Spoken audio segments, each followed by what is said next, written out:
आदरणीय विराजमान प्राचार्य महोदय, सभी देवतुल्य शिक्षकगण, भारत के भविष्य मेरे प्यारे बच्चों एवं आज मेरे बच्चों की एक और टीम बैठी है। आप सभी ने अभी उनके सभी का अभिनंदन किया और ताली बजाकर सबका स्वागत भी किया है अपने इस वाटिका में, अपनी इस कुटिया में। प्यारे बच्चों, ये जो बच्चे बैठे हैं ना, आप ध्यान दीजिएगा, मैं बता रहा हूं, इसमें आधे से ज्यादा बच्चे इसी विद्यालय के प्रोडक्ट हैं। यहीं से पढ़े हैं सब और यहीं से पढ़ लिख कर सब आज बड़े हैं।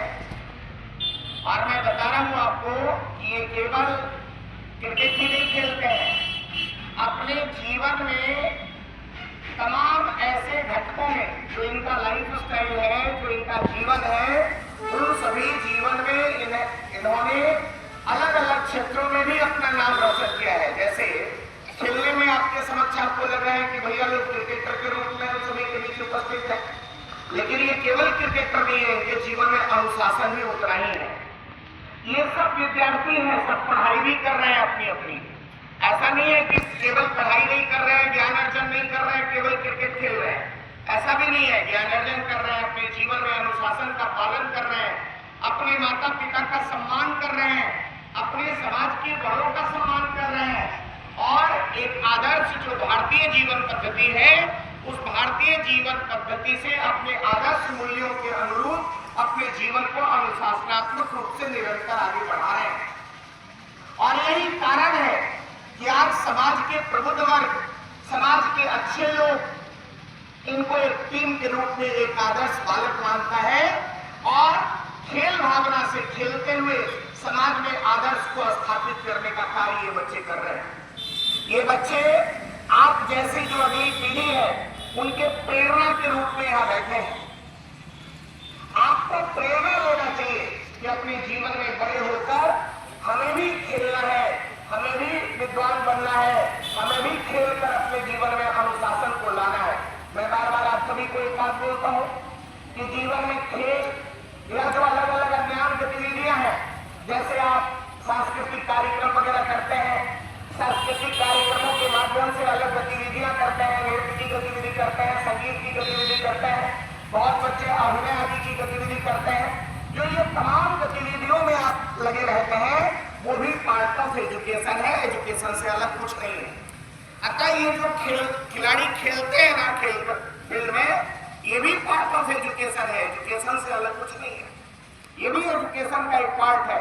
मैं अभी ये लोग अभी एक क्रिकेट का बहुत अच्छा कार्यक्रम अभी किए थे, आगे और एक दो कार्यक्रम बहुत बड़ा करने वाले हैं, तो मैं उसमें बैठा था एक दिन, तो मैं इनको बता रहा था कि खेल केवल अनुशासन ही नहीं सिखाता, खेल भावना को प्रेरित नहीं करता, बल्कि जीवन में निर्णय लेने की क्षमता का भी विकास करता है, जीवन में शिष्टता का भी विकास करता है, समय से आने को लेकर, समय से जाने को लेकर, बड़ों से बात करने को लेकर, अपने साथी सहयोगियों से हमें कैसे बात करना है, इन विषयों को लेकर भी बहुत सारी अध्याय जो है, जो हम किताबों में नहीं सीख पाते हैं, जो हम अपने वर्गों और कक्षाओं में नहीं सीख पाते हैं, उन सभी अध्यायों का पाठ ये ग्राउंड के अंदर खेलते हुए करते हैं।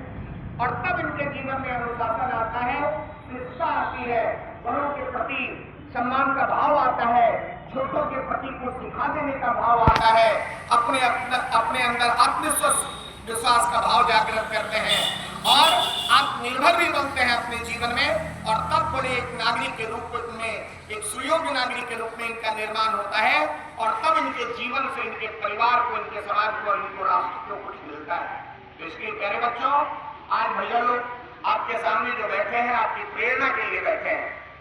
आपको भी बड़े होकर इनके जैसा बनना है, आपको भी बड़े होकर क्रिकेट खेलना है, आपको भी अन्य खेलों में भी अभिरुचि रखनी है। खो खो खेल सकते हैं आप, कबड्डी खेल सकते हैं, और दुनिया में बहुत सारे, अमन यहाँ बैठा है, कबड्डी में भी उसने कमाल किया है, कई बड़े बड़े कप्स जीत के लाए हैं चारों तरफ के इलाके से। और भी कई बच्चे इसमें ऐसे बैठे हैं जो केवल क्रिकेट नहीं बल्कि कबड्डी में या अन्य खेलों में भी इन्होंने बहुत अच्छा प्रदर्शन किया है। तो प्यारे बच्चों, अपने जीवन में आप भी इनसे प्रेरणा लीजिए, आप भी सीखिए। और इन बच्चों के लिए मुझे इतना ही कहना है कि जिस तरह के आदर्श आपने स्थापित किए हैं प्यारे बच्चों, ऐसे ही आदर्श के रूप में समाज का आइकॉन बनती, समाज के अंदर देखिए, आपको लगता होगा कि हम तो केवल खेल रहे हैं, लेकिन नहीं, आपको समाज देखता है। आज समाज की दृष्टि आप पर रहती है, आपके समाज आपके अनुशासन को देखता है, ये भावी पीढ़ी आपके अनुशासन को देखती है, आपके बातचीत के लहजे को देखती है। जीवन में उपदेश जितना प्रभावित करता है, उससे ज्यादा प्रभावित जीवन में आचरण करता है। अतः आपके तमाम आचरणों को ये भावी पीढ़ी देख रही है, आपके छोटे भाई बहन देख रहे हैं कि हमारे भैया कैसे करते हैं। हमारे भैया न केवल आपके खेल को देखते ही आनंदित होते हैं, बल्कि आपके चलने का, आपके पहनने का, आपके बोलचाल का, आपके अनुशासन का, सारे तरीकों से, आपके सारे एक एक छोटे छोटे आचरण से ये बच्चे प्रभावित होते हैं और समाज प्रभावित होता है।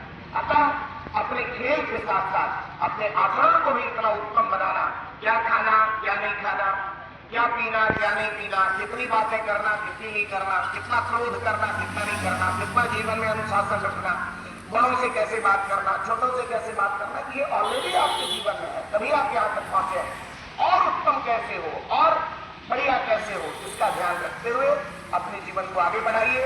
मैं हमेशा आपके साथ खड़ा हूँ, ये ज्ञान ज्योति विद्यालय परिवार हमेशा आपके साथ खड़ा है। आपकी उन्नति में कोई भी बाधा आएगी, ज्ञान ज्योति गुरुकुलम आपके साथ खड़ा होगा, अजीत सर आपके साथ खड़े होंगे। सहयोग की आवश्यकता होगी, जी जान लगा के करेंगे सहयोग। ये एक प्रतीक मात्र है, आप कभी ये मत मानिएगा कि किसी ने हमारे ऊपर एहसान किया है कुछ देकर, ऐसा भूल से भी मत करिएगा। देने वाले को कभी ऐसा एहसास नहीं होना चाहिए कि हमने कुछ दिया। हम भी बच्चे थे, आपकी तरफ जब उम्र के थे, खेलते थे, फ्यूज बॉल से हम लोग खेलते थे। 50 रुपए की बॉल आती थी उस समय, 5 आदमी से पैसा मांगते थे, 10-10 रुपए तब एक बॉल खरीद के लाते थे। वो बॉल जब एक नई बॉल खरीद के लाते थे तो कितनी खुशी होती थी, ये हम ही समझ सकते हैं, उसको शब्दों में व्यक्त नहीं किया जा सकता है।